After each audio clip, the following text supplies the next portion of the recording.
Hi, and thanks for logging on to the Daily DVAR Halacha. And here's a brand new halacha for you. It's for Monday, the 18th day of May. Here we go. One of the malachas, the 39 that you're not allowed to do on Shabbos, is scraping.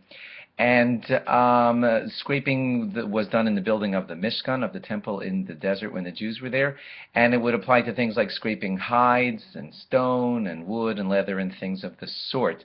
And in a minute we're going to give you some practical applications of how this could happen to you on Shabbos, even in your regular city life. Also, I should just tell you before we continue that smoothing things out is considered a tolda, kind of like an offspring, an offshoot of the malacha of scraping, and so smoothing is something that's not allowed to be done on Shabbos either. And there are a lot of examples of that.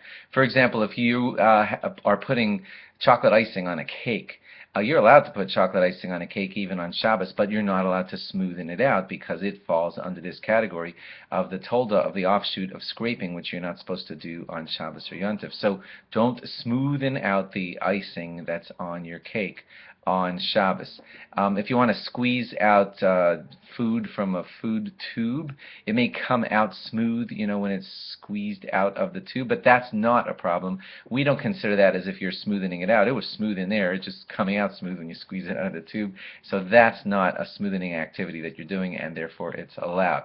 If you're putting out mashed potatoes, tuna, egg salad, or whatever, and you want the top of the mashed potatoes to be all flat and nice and smooth, and you want to smooth that out, you're not allowed to do that on Shabbos. If you want to put peanut butter on your bread or jelly on your bread, now that's different, because when you put the knife into the peanut butter and you spread it onto your bread, as long as you're not planning to smooth it out, but you're just trying to put it on your bread so that each bite of bread will have some peanut butter over it, that's not called smoothing, and that would be allowed with peanut butter and or jelly on Shabbos. If you're scooping ice cream out of an ice cream thing, no problem at all. Go ahead and do that.